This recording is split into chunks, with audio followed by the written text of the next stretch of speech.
Hey, welcome to another edition of EdTalks and specifically the great digital leadership series. I am so lucky to be able to travel around and meet a lot of different people. And one of the great leaders that I've met is Drew Smith. Drew, welcome to EdTalks. Ed, thanks for having me. Drew, one of the things I really liked about you is that you haven't spent your entire career in healthcare. So I'm going to unpack that a little bit. But first, tell us a little bit about yourself. Yeah, I was fortunate enough to have my most recent role in healthcare, so really love it and happy to talk about that. But I've got a long experience leading large enterprises in analytics, doing predictive analytics before we even called it that for IKEA in the US. Worked for IKEA, which is a Swedish furniture company, for a very long time, including CDAO for their retail global organization outside of the Netherlands. And I also worked in pizza. I worked as with Little Caesars. And then even Little Caesars is bigger than Little Caesars. I worked in the Ilitch Family Enterprises, which controls the Red Wings and the Tigers and stadiums in which they play. So I've done analytics across the world, different organizations, different things of value delivered to people. And then most recently,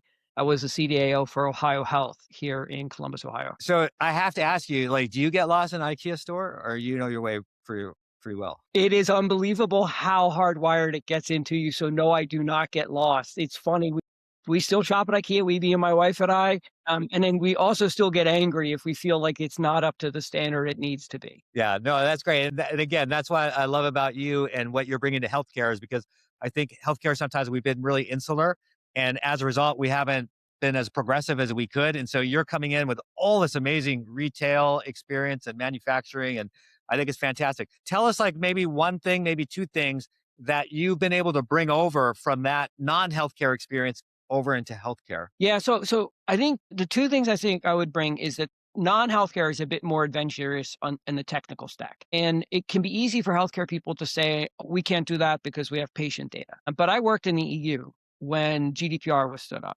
And if we had messed up the control of person's data, we were looking at 1% of revenue, which would have been an enormous amount of money. Yeah. And so I'm not saying that the healthcare data we have is not more precious than sales data. It 100% is. We need to treat people's healthcare data with the reverence it deserves, but we can't be so intimidated that we're not willing to use healthcare data to find out how we can find the right people who maybe need a mammography or need a colorectal scan. So I think we need to get over this notion that the technology is not suitable enough to both get us the insights we need for patients and guarantee that we can treat patient data safely. That's not the case anymore. And so that's the first thing. You bring a little bit more of an adventurous, if you want to use that word, maybe I wouldn't use that word, spirit in healthcare analytics. And then the other thing I would say is something I think I've always done, but I had to do it even more in healthcare.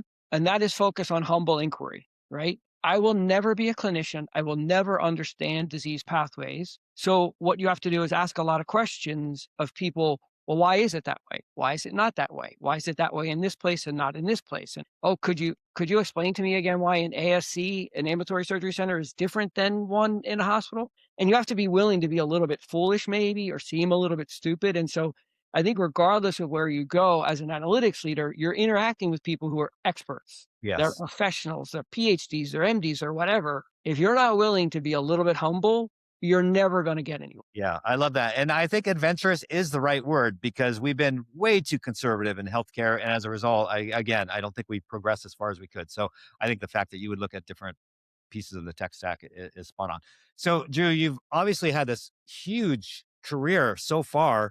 And in, as I mentioned, multiple industries. What would you say are the two or three key leadership traits that have helped you be so successful? Yeah, so I think one of the things, if I think one of the most important things about leadership today in analytics in particular, but technology also, is that you have to recognize that it becomes more and more specialized. And so as a leader, you have to develop and continue to develop the capability to ask great questions. Because if let's say you want to build an agentic model for something, your likelihood as a healthcare analytics leader to know everything you need to know about agentic AI is very, very low. You need to be able to ask people who are expert in that space, how could we make it work? Would it do this? What would happen if it did this? How could we test it? And so I think you need to get much, much better at asking questions as you grow in your career, generally speaking, but in the here and now with technology being so advanced, you've got to be a better question asker than, telling people what to do, which is what we used to do in the young days, right? Be the best person writing a SQL query. It doesn't work anymore. Yeah, that's a good example. Another thing that I'm enthusiastic about is actually the recognition that when you're developing people, there is no difference between support and challenge. I think that it's hard, and I always struggle with it, right? When you have someone coming in, they're really ambitious, and maybe they think they're performing at a level they're not performing, to really wanna just kind of coddle them and say, "Everything's okay, and you're great." And I've done that, had 6 months go by and realized I did that person a terrible disservice.